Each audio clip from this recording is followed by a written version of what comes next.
So, napipil mo na ba na handa ka na uli na bumuo ng family ngayon? Family? Laman na naman ng mga balita, sina Barbie Imperial at Richard Gutierrez. Kamakailan, sa media conference ng Blood vs. Duty, kitang-kita ang sweetness ng real-life couple. Ilan sa napag-usapan ay kung ano ang kanilang reaksyon, noong nalaman na nila, na magkasama sila sa iisang proyekto. Sagot naman ni Richard sa tanong kung ano ang pakiramdam na kasama niya ang love of his life sa serye. Hindi naman itinanggi ni Richard ang bansag na love of his life niya si Barbie. Anya, masaya siya na magkasama sila, dahil matagal na raw nilang pinangarap na magsama sa iisang proyekto. Anong pakiramdam mo na kasama mo sa series ang love of your life? Sorry, nito lang isa. Sino nagtanong? Sa Reggie. Reggie! Pero paano ka nga napapayag work together in a project?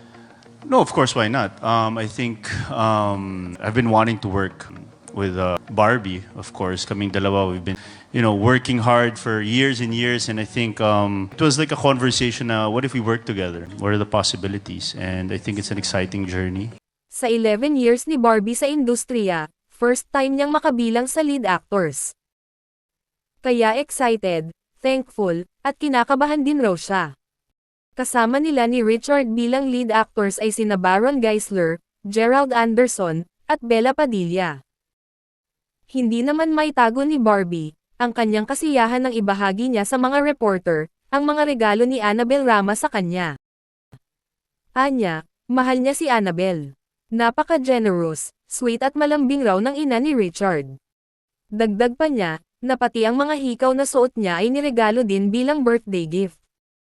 Bukod pa riyan, nabanggit din ni Barbie dati kay OG Diaz, na tinutulungan siya ni Annabel sa kanyang karera. Ako ng ring. Sobrang bait ni Tita Annabel. She's very generous, very sweet, very malambing. Nakakahiya. Makulong ko lang, Mare. Uy! Inuna. Asan yung buto yan, Mare? Thank you, Tita. Ano yung regalo sa'yo yan, Mare? Birthday ko po. Pero ito din. Ano regalo nila sa'yo Opo. yan? Very generous. Very generous. Yeah.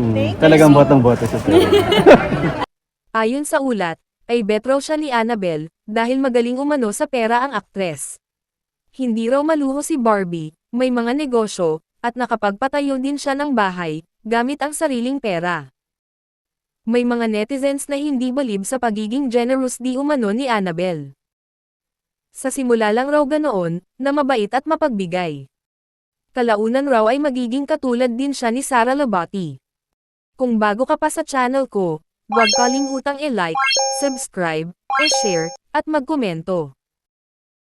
Sa solong interview ni Richard, tinanong siya kung isa ba sa sorpresa niya, ay bumuo ng pamilya kasama si Barbie. Nagulat ang aktor, at sinagot na wala pa raw sa isip niya yon. Minamanage pa raw niya ang isa pa niyang pamilya, at nakafocus muna siya sa kanyang career. Feel mo na ba na handa ka na uli na bumuo ng family ngayon? Family? Naku. Wala yun. Minamanage ko pa lang yung isang family. Ang hirap. Nakafocus ako ngayon sa work. So, itong Blood vs. Duty, ito yung talagang main focus ko right now. I'm not looking beyond, anything beyond this right now.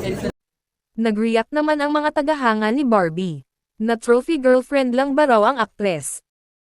Sana raw ay mamulat si Barbie sa katotohanan, na wala palang plano si Richard na bumuo ng pamilya sa kanya. May ilan naman na kumampi sa aktor, at nagsabing, bata pa raw si Barbie, kaya normal lang raw na hindi ito priority ng aktor. Hindi din kumpirmado, pero ayon sa kumakalat na chismis ay hindi pa rin legally separated si Sara at Richard. Anong say nyo rito? Comment down below.